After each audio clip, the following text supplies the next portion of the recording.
Hello, and welcome to Cannabis the Podcast. I'm your host, Dr. Tori Rarick. Each episode will feature a candid conversation about how the cannabis plant has positively impacted individuals' wellness and bliss. Here to honor the plant and have fun. Today's episode is brought to you by Moon Mother Hemp Company. Family owned and operated, Moon Mother provides premium CBD wellness products made from USDA certified organic hemp grown in Boulder, Colorado. They're committed to organic, sustainable, and environmentally responsible farming practices and offer their customers a 100% satisfaction guarantee. For 20% off your order, click the link in the show notes and use code CANNABLISS. Hi, everyone. Welcome back to the podcast. Today we have on Jessica Baker. She is an author, acupuncturist, herbalist, aromatherapist, and educator. And so she's on today. I specifically want to talk to her about terpenes since this is a cannabis podcast. But Jessica, with that introduction, I want to know who you are, what you're up to, but which of those titles came first for you? Which was your first love? I'm going to have to say herbalist. Well, probably author because, of course, we all wrote stories when we were kids. Yeah. And I was like looking back at some of the stories my mom kept, and I was like, actually, I had a really cool imagination that was like super random. I'm like, How did I come up with that story? So probably author, but in terms of like the healing journey, I would say herbalist. Awesome. And so do you want to elaborate on what you're up to in your companies and that sort of thing now? So I have a lot of things going on, and some of it's like not quite public in the world yet. So I'll just leave that as like a little teaser. I like. But I, I have a private practice where I do practice Chinese medicine and herbalism and acutonics, which is like Chinese medicine with tuning forks. And I'll also do like aromatherapy consultations. And then I have a product line called Baker Botanica, and it is a 5-element essential oil line. So 5 different blends based on the 5 elements of Chinese medicine. Mm-hmm. And then I have a few other products coming out, but I don't want to talk about them yet because they're not out. Cool. Well, we'll stay tuned. And so I like to just start off asking the easy questions. What was your first experience with the cannabis plant like? My first experience was probably not what people expect, especially everyone who knows me. I'm probably one of the biggest stoners who are like super highly functioning. Totally. But my first experience with cannabis was actually having relatives who smoked. And, I had some relatives who had like gone to jail for, smoking cannabis, doing other drugs and alcohol, things like that. So I kind of had a negative connotation with it because I had, seen it quote unquote ruin people's lives. Mm-hmm. And most of my cousins and other relatives, I don't want to like call anybody out. I'm allowed to call my cousins out. I have their permission. But, I just really thought it was something negative. Because I had seen it clumped with other drugs and, abusive behaviors that I didn't have a high opinion of it until I was a senior in high school and I had a bad breakup with my boyfriend, and I just was basically like told one of my cousins to get me high. I just needed to escape. Mm-hmm. And so it really wasn't the most positive experience how I got into cannabis. It was an escape. And then it led into, so much positivity once I got over, everything you go through as a hormonal teenager. Yeah. When did that sort of shift for you? Did you have an aha moment where you were like, I'm using it for a different purpose now, or I'm really coming around to it, or how did that go? So my aha moment was when I went to the University of Georgia and went to college, and I lived in a dorm it was an all-girls dorm. And somebody in my hall was like, let's go to the Cannabis Action Network and try to score a sack, because that's what you do to go to a political organization about weed. You go because you want to. Or at least we did. And I literally was like, what's cannabis? I had no idea what that word was. I mean, this was 1994. So, of course, that wasn't the commonly used phrase as it is today. And I didn't know Latin name of plants. It really wasn't even my radar that cannabis was a plant, even though I had now been smoking it for, 6 or 8 months or something. It still really wasn't clicking what really was going on. And so I went to the Cannabis Action Network and found out all about hemp and all its amazing uses. And I learned about Jack Herrera and the Brewers of Clothes. And I actually met the president of the Cannabis Action Network at the time. Was this amazing man named Chip Baker, who I ended up marrying. So it was beautiful. I mean, it really opened my eyes to the fact that not only was it, this healing plant, but it had endless potential. And now, as we know, I mean, with terpenes and the endocannabinoid system and all that, it is just so much more than I could have ever imagined. Right. And so when you were in Georgia, when you were on campus, were you thinking about herbalism at that point? I was not. I was actually a Greek and classical literature major. So I was like reading Plato and really like things like that. Getting down. I was totally getting down. And at some point I did switch to and start taking a Religions of Asia class. And that really blossomed me into that spiritual world of like, just different schools of thought that, again, I had never been exposed to. And so I really didn't get into herbalism until I quit school and Chip and I moved to California.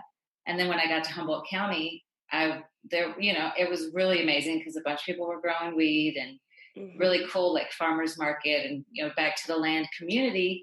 But I didn't have any girlfriends. And I was like, where are all the girls? And then I found out all the girls were taking herb classes. And I was like, okay, I love, because you get to the redwoods. And I moved around growing up. And so I wasn't like rooted in one location or one type of environment. Sure. And so I get to the redwoods and it's like oceans and giant ancient forests and like herbs galore everywhere. And so magical. So magical. So it was such a beautiful way to meet friends and also just be exposed to this entire universe that is literally all around us at all times that I had no idea even existed. That's amazing. And so what was Chip up to? Did you move to California for the plants? What was his major? What was he doing? His major was anthropology. Okay. And he had already been to like Wyoming and had done some digs and things like that, but he was really into agriculture as well. And so we pretty much moved to Humboldt County because of the medical cannabis scene that had started. We moved there in 1997 and medical cannabis had passed in California in 96. Okay. And so we moved there because we wanted, we were already in the Cannabis Action Network and doing all this activism and also, involved with the plant with as much as we could be. And then we moved there and we wanted to be part of this like huge awakening to the medicinal properties of cannabis. Which is cool because the Cannabis Action Network is beautiful, but because of the politics at the time, they really focused on hemp. Okay. And didn't really talk about the medicinal benefits of,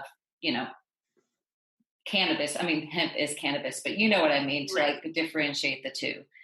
Because they wanted to be taken seriously as hemp as this industrial product and not, especially because it's Georgia. So you don't want to just talk about getting high because it was hard enough to not get messed with on campus by the police, when you're selling or when you're giving out like hemp seed cookies and they think you're like drugging people. Yeah. And so in herbalist school, do I call it that?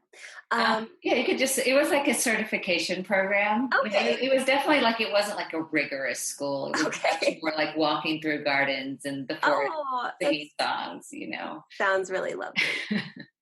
So did they teach you about cannabis in the course, in the certification? Even though it was Humboldt County, we did not talk about cannabis. Jane Bothwell, who's an amazing teacher, cannabis kind of got on her radar as a medicinal plant just recently in the last few years, in terms of really speaking about it as a medicine. So no, we didn't really talk about cannabis in my first herbal program. And so, yeah, how did you learn about it? Because even now there's not as much information as we'd like there to be, but there's definitely more than there was at the time. So how did you get into it? Probably just hands-on. Yeah, I got into it hands-on for sure, although the vocabulary has really shifted a lot. I mean, especially in Humboldt, like as growers, we definitely did not use the vocabulary that's in the world today. We rarely would even talk about indica sativa, which we know has been like debunked just in terms of like botanical terminology, just how incorrect that is. But I learned a few ways. One was just, my research of just hemp in general. I had already done research for that for years. And so we also traveled to Europe one year where we stayed about, Chip ended up staying much longer, but I ended up staying 2 or 3 months. And we went to like CannaCon where I got to see Ethan Russo speak back in like 2001 or 2002. And so at that point, Ethan Russo was on my radar. And so as much information as I could find of his research, I did. And then just, it seemed like all of a sudden there was just so much information. And then I got to see Ethan Russo speak again, probably, I think it was like 2015, maybe, where just all of his new research. And so it's really just reading research on the internet and not like, I don't read Leafly. Right. For my, like, credible sources. Credible sources, exactly. And there is all of Ethan Russo's research is free online, the entire research article. A lot of times if you want to read an entire article, you have to pay for it. Well, Ethan Russo, all of his research is free. And a lot of times, like you'll get, now there's like 1 million cannabis books on the market. And most of them, when you look at it, they're quoting Ethan's research. Sure. And there's definitely more recent research out there too, but everyone quotes Ethan anyway. Not saying he's like the only one to follow, but he has worked with Raphael Mechoulam for decades. And he was, of course, the first person who like brought the endogenous cannabis system to our radar. Right. So, it's like go to the source and not just like, please don't go to Leafly. Okay, that's good advice. No offense to Leafly, they have their place, but not for like true cannabis, like right. What's actually happening. And we might have a lot of health professionals listening to this, and I always want to direct them to the most current, up-to-date information because that's how we can really dig in. So Ethan Russo, we'll check him out. And go ahead. Oh, sorry. I was about to say, and since we're really talking about terpenes anyway, even though it's like, these are my ways I have conversations, talk around the issue. But the terpene research as well, because, what I noticed since cannabis has become so popular is now when you Google a terpene, the first 10 sites are cannabis. Sometimes you get like a PubChem, right? But it's like really interesting because a few years ago, I've been like looking up terpenes for a long time, and like before, it was research articles that came up first on terpenes, right? And now it's how it relates to cannabis, and that's probably because they've paid to get to the first page or whatever. But I just found that really interesting. I know. And again, it's like now you just think limonene's only in cannabis because that comes up the first 10 sites. Right. Okay, let's get into it. I think we're ready. I think we're warmed up. So just for me as a pharmacist, I'm loving holistic health. I want to know more. I want to be integrative. And at the pharmacy I worked for, we sold essential oils, but I really wasn't up to date with the benefits and really applications and all of that. So do you have like a quick and dirty of aromatherapy and essential oils? Are they together like bread and butter, or do we differentiate them? Okay. The like 2-second answer, because I can go off on this one for a long time, okay, is that aromatherapy is any aromatic plant medicine, including essential oils. So to me, and to aromatherapists in general, aromatherapy is smelling a rose bush, right? Making a cup of lemon tea and inhaling the aroma of lemon, that's steaming out of the hot water. Mm-hmm. It is using an essential oil, diluted and or in a diffuser for, some therapeutic effect. It's also burning incense. Mm-hmm. It is burning resins of trees. It is, it's anything that has to do with, to me, like baking chocolate chip cookies is aromatherapy. For sure. Comforting smells that elicit memory and an emotional response. And Okay. so, you could even say taking the doo-doo is aromatherapy. Yeah. We're not going to go there. Release. But you know what I'm saying? It elicits something with It could be anything. And so do you find that like people can do this themselves intuitively because you're like, oh, which one should I get for this? And I got to use this when I do this. But even in terms of not just essential oil use, but aromatherapy, when you feel like making a cup of coffee and having that ritual, is it something that you feel we can do intuitively without even choosing like this is for this and this is for this?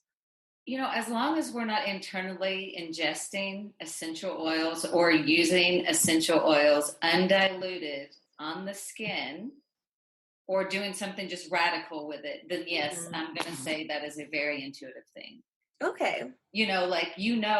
How you like your coffee to smell. When you've got that perfect brew based on the aroma. Well, that's not going to be the same. I don't drink coffee. So to me, I'm going to be like, that smells great, but it's not like I want to ingest it. Right. Okay. That's a good point. And so you all heard what she said about diluting, because that was new to me when I found out about essential oils. They're very potent. Well, they are highly concentrated substances, and that's why they come in such small bottles. Mm-hmm. They're highly concentrated, and I think that's what we forget. Mm-hmm. It can take pounds. And rose essential oil is so expensive because we're talking like 50,000 pounds of roses or something for very little oil. It's extreme. Lavender, not so extreme. Maybe a couple pounds to make a couple ounces or something, but that's still a lot. And so what do you have a general recommendation on usage? Because when I brought my son home and essential oils are all of age, I'm dumping lavender into the diffuser, we're having it going 24/7. You know what I mean? And it just wasn't something I thought twice about. Now I'm like, I don't know that was necessary. That might have been overkill. Here's the thing about babies and pets and the elderly is they are really not only like tuned into the universe, but in general, they are really highly sensitive to aromas, to energy, to foods, to everything, right? They're like have sensitive little systems. And thankfully lavender, you could have doused him with undiluted lavender and he would have been fine. I am never saying to do that ever. I just want to make that very clear. But thankfully lavender is just so benign that it's okay.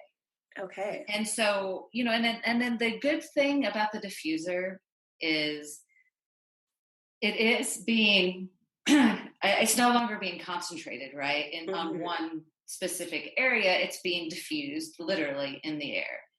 I have like walked into a room and been like, oh my gosh, like we need to open the window. Yeah. Especially again with little baby lungs. They've just been developed, right? They're, and that's why it's so important for them to go full term because we need their lungs to fully develop. So it's like the last thing and the most external part of the body, even though we think of them as being internal. The skin, right, is also external. And just in Chinese medicine, the whole Wei Qi, an external form of energy that's also associated with the lungs. So you really only need like a couple of drops in the entire diffuser to last like several hours. And I know people want to put like 8, 10, 12 drops. Like you really need like 2. And so this is like paralleling CBD a little bit, more isn't necessarily better. Right. Okay. And everything. Most of the time, less is more. Totally. And as a practitioner, I totally see that to be true. Okay. Very rarely do we need to go really, really strong. It's just, it's like our excessive nature to think we need really strong. Totally. And so, okay, let's get into it. What are terpenes then? Okay. So terpenes are aromatic molecules that are present in all aromatic plants. So not just cannabis, but all aromatic plants. And they're responsible for the aroma. And cannabis does have, that we found, over 200 terpenes. And so terpenes develop as secondary metabolites in the plant. And so other secondary metabolites are like flavonoids and alkaloids. And then we have terpenoids, right?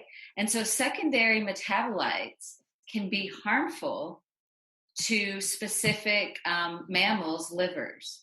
Okay. Because if we think of alkaloids, and as a pharmacist, you know about alkaloids, right? They're toxic to the liver.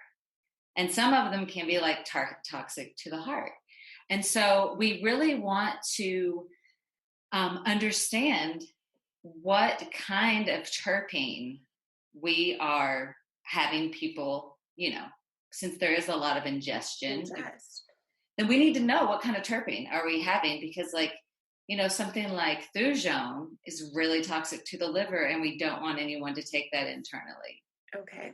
Lavender, again, you could probably take it internally. It would taste really soapy and disgusting, but there are things, just like with pharmaceuticals, they have that threshold of safety right before it becomes dangerous. And so with terpenes, you get it. It's not like a pharmaceutical per se, in terms of there's a usually pretty high threshold for certain terpenes. But that's what we have to know about essential oils, is concentrated terpenoids that they're concentrated. They have not been diluted. And I think a lot of people think they've already been diluted. Okay. But it's just like anything. It depends on what you're extracting it with. And so in the aromatherapy world, we're pretty strict with our extraction methods of terpenes. We really want it to be steam or water extracted, if at all possible. Mm-hmm. Versus, well, in the cannabis world, we're doing a lot of extractions with butane. Yeah. And a lot of how they're, getting the terpenes, some of those are alcohol extracted, just, again, essential oils can be alcohol extracted too. And so there are some good companies out there, but this is really what's happening in the terpene world with cannabis, is because these terpenes have already been flavoring agents and in our food products for decades. So you can buy vats of limonene terpene, and gallons of pinene, and then add, then blend these terpenes together and have quote unquote OG Kush terpenes that then people go and add to a product and say it's full spectrum because we put the terpenes back in, but they're not actually cannabis terpenes. They're like lab made limonene, or they've come from lemon pills or something else. That's confusing. So, it's so confusing. I mean, this is the whole cannabis market to me. It's so And they would never frustrating. Say that. They would probably not market that piece of information. People don't care. I mean, think about do you care? I mean, we right. But most people don't care what they're ingesting. You walk in and they're like, oh, natural flavors and food colorings. Awesome. I love bright blue. I'll take it. I'll take it, And so why would we know that there's even these gallons of terpenes that people are putting together because, they read some, report that sour diesel has, this percentage of this terpene and that percentage of this, and then they go and make it and sell it on Amazon as your sour diesel terpenes.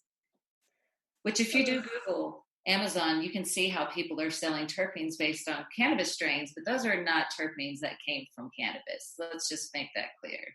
Right. Wow. Okay. So disheartening. It's so disheartening. So terpenes, medicinally. So yeah, medicinally, we have been researching, not me, I'm not a researcher, aromatherapists and, researchers, they have been researching terpenes for decades, like I said. I mean, probably even longer than that. I mean, I think we've known about terpenes for, 100 years or more for sure. It's not brand new. Mm-hmm. But what is really interesting about terpenes, and I'm only going to keep it relative to if I can bring cannabis back into it, just to keep this on the cannabis talk, is let's just talk about like linalool. And there are several different types of linalool, so I won't really get into that. But just because we all know lavender, and it is so safe and it is so easy, and anybody can go and grow a lavender bush in their windowsill or their backyard. So most varieties of lavender have high linalool in them. And so what do we know about lavender is that lavender is an anxiolytic, or it reduces anxiety. And this has been proven in studies that the linalool terpene in lavender varieties reduce anxiety. Like, I'm not just making a claim. Right. That is actual research that's been performed multiple times in hospital settings around the world, because other hospitals do research with essential oils and with aromatherapy. The United States is behind on that. Right. No surprise there. So how amazing would it be? And if we also look at lavender in the terms of how many different varieties they are based on not only their growth pattern, but because the lavender essential oil industry is so big and has been for so long, they have varieties just based on different terpene profiles. Wow. So what if we could do research on the different varieties of lavender and their linalool and other terpene profiles, and then find a cannabis that could also maybe have a similar terpene profile to one of the lavenders, and then be able to be like, this plant based on the terpene profile and the CBD and THC and all the other. Right. It's more than the CBD and the THC. Now we're moving even beyond that. Well, because that's not it. I mean, the whole funny thing is like, we recognize 15 cannabinoids, and we recognize that cannabis has over 200 terpenes. But we don't know what the 98% of everything else in the plant is. Right. So we focus on this very small amount because that's what we've actually like understood about it. And then we tout how important it is, and we actually don't know the synergy of everything else that's going on. Right.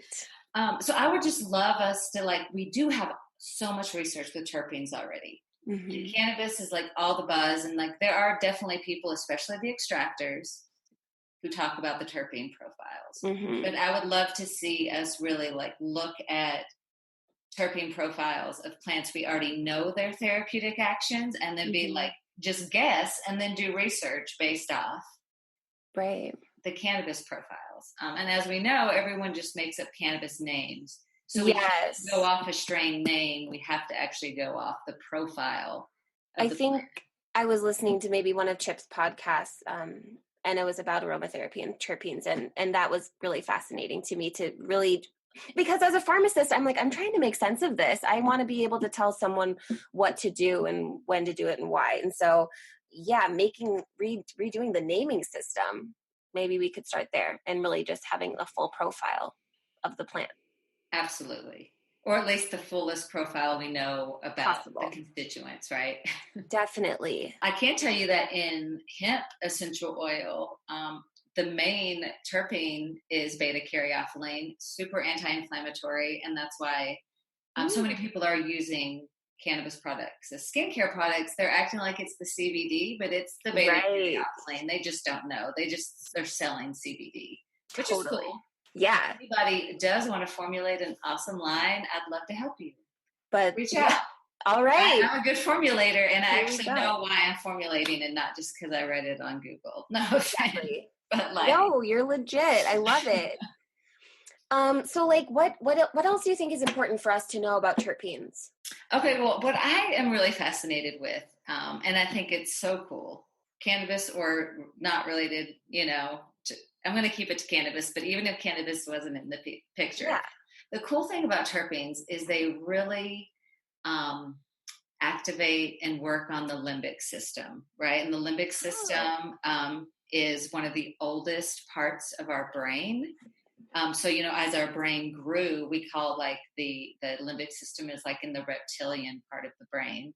And so the limbic system controls like not only smelling, but also appetite, eating behaviors, sleeping, emotions, sexual behaviors, memory, social cognition, right? So the limbic system. And so if we think about cannabis and how, right, we know that cannabis, because of the CB1 and CB2 receptors in the gut, that it has a response to help people who are having like anorexia actually be able to eat and keep food down. So, right, direct connection to the limbic system. Right. You know, a lot of people who use cannabis and then say they stop dreaming, or because they're getting into such a deeper sleep, right? So then we have that aspect. And then we all know that cannabis can make you feel relaxed and better. And then, you know, they're claiming like better sex, probably true. You know, and then with memory and social cognition, because everyone's like, oh, smoking weed gives you, you know, like short-term memory loss. Yes. But really, the pining, if we had cultivars or strains with high pining actually is shown to actually help with memory recall. And it's working to help people with like dementia and like the slow digression of cognitive function. Amazing. And then we also say, right, CBD can help that too. So it's the synergistic effect of these terpenes. It's not just the THC. It's definitely not just the CBD. And, you know, we just have to like, I feel like have more of an honoring of whole plant medicine, which is like, I'll plug Moon Mother Hemp really quick. Just saying that their product one is not only USDA organic, grown right here in Colorado, but it's also full spectrum, right? It's not just like we've taken this out and then, you know, it's not like just like an isolate or a distillate and then you've thrown some random terpenes back. Right. It's like the entire medicine of that plant in the extract that goes into the product. So, you know, kudos, because 1% of businesses are actually doing that right now. You know, maybe not even 1%. It was really fascinating for me to even understand the synergy of the plant. Like for me, having this world of just isolated compounds and it works specifically on this thing, it kind of blew my mind. And it just makes so much sense. Like we're not, I think as my other Jess Bates always says, like, we're not smarter than the plants, you know? So why are we trying to be? I like that. We're definitely not smart. They've got it going on. And so I like where you were going with that. Just out of all of the things you do, aromatherapy, as an acupuncturist, as an herbalist, and the holistic side of things, what do you want the Westerners, us that practice just kind of traditionally, what would you like us to know and look into about acupuncture or about aromatherapy and herbalism? You know what I would say is to not look into anything, because I think we're over researching, and especially now that like Google's there and you're like, well, just look it up, and then you go down this rabbit hole that you don't even know what's true and what's not. Yes. So I would say just go be in nature, whatever nature makes you happy, whether that's the mountains or the ocean or the river or, you know, the forest, whatever that is. And just, you know, if you're not like a sit and meditate type of person, then just walk. If you are a sit and meditate, then sit there. But try to like go deep within yourself and then tune in to what's actually around you and see if you can hear either, you know, maybe a plant being like, oh, you're quiet enough to actually notice me and have a conversation. Or maybe you'll like go, you know, you're sitting by the stream and you like get lost in the water for a minute and realize like that's what they mean when they're like flow like water, and you're like, oh shit, I get it, right? Yes. Because I think that is probably more valid than like researching something and then coming into your session like chock full of like these preconceived ideas about what we believe acupuncture or herbalism to be. Because like when I started studying herbalism, I mean, I smoked weed. I was definitely just starting to like, the chip was just starting to get off my shoulder because I was a pretty like, you know, I wasn't like going to fish shows and dead shows type personality. I was pretty like, you know, I had a little harder edge, I think. It took me a while to soften into like even the partial hippie. I think I'm a hippie for sure now. Now you are. I'm going to call it. But, you know, especially like living off the grid in the dirt will definitely make you a hippie. Yes. But I do think that, I don't remember where I was going down this rabbit hole. But, We're just supposed to get out there ourselves. oh yes, you're supposed to get out there, because if somebody would have been like, you're going to study herbalism and then become an acupuncturist, I was like, yeah, I don't believe in any of that. So you're tripping. Yes. And even though I was like smoking weed, but it's not like it automatically like enlightened me to a simpler way of life. You know, it starts chipping away the edges, and then finally you're like, oh. And that's what's really been hard for me to navigate as such a black and white person in school. It's like cannabis and plants, it's just not direct, and you have to work with it, and you have to be a little bit intuitive. So that's great advice. And so speaking of, is this a good time to bring up your book? It sounds like it is. Of course, always. Plant songs. Yes, plant songs, reflections on herbal medicine. I was just reading a couple of chapters for my podcast, because I like to sometimes put chapters out there just for fun. But yeah, it's a book on herbalism, but also really it's an environmental book, I think, about slowing down and paying attention to nature and getting in touch with the innate connection we have to the rest of the planet, through evolution and just this deep connection that we have had with plants up until recently. Yes, I love that. And again, for someone who is so like, give me a book, I want to study. You're telling me to go out in nature. That sounds so scary. Just give me a little bit of a guide. This sounds like a good place to start. Yeah, I mean, I feel like you kind of get transfixed into nature, or maybe just because they're my memories that when I read it, I'm like, oh, this like really put me back there. But it could be because I literally had been there before. I don't know what it does for readers. You can let me know. We'll keep you updated. Before we go, do you have a wild edible story to share? Oh my God, I love it when people ask to share stories. So my edible story, I have several, but this one was the worst. And I really didn't eat ganja food for years after this. Uh-oh. So it was the late 90s. We were working with medical cannabis, and I think they ended up becoming the HPRC in Arcata, but this was the iteration before that. Excuse me. And we were teaching at the medical cannabis dispensary. Well, it wasn't a dispensary then. It was like a club. Sure. You couldn't call it a dispensary. But we were teaching the ganja cooking class, and Chip and I made a ganja cake. And this was back in the day where you didn't measure anything. You don't know what dose you're getting, none of that. And so we make this ganja cake. Everyone eats a piece, and it was called Pastels on the Plaza. It's like this paint chalk thing they have. So we're like walking around the plaza, looking at the paint, and we look at each other, and we're like, we better go home. Because we had like a 15-minute drive. So we get home. I have never been that high. I mean, and I like hallucinogenics, right? So Sure. It's not like I've never been high, but not on ganja food, and not when you're like unprepared for it. You know, it was like being dosed and you're like, what's going on?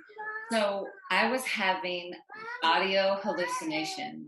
Oh, hi, little one. So I was basically, we had this drip in our faucet that sounded like a gong going off in my head. The whole thing was the most uncomfortable thing. All I could do was like lay on the carpet for hours. That's all you can do is go to bed. Could you fall asleep? Oh, no. I mean, I was up for hours. I was straight up like, is this ever going to end? Seriously. Okay, so how was Chip? How did he turn out? We'll just say he was as high as I was. Oh, maybe, no. Maybe a little more. I don't know. So then from that point forward, what did you learn? I pretty much learned not to eat ganja food. I really did not eat ganja food again until, a couple times here and there, but until it was like in 10 milligram doses that I could eat half of. Okay, that's a luxury. Yeah. At this point in time, to know how much you're taking.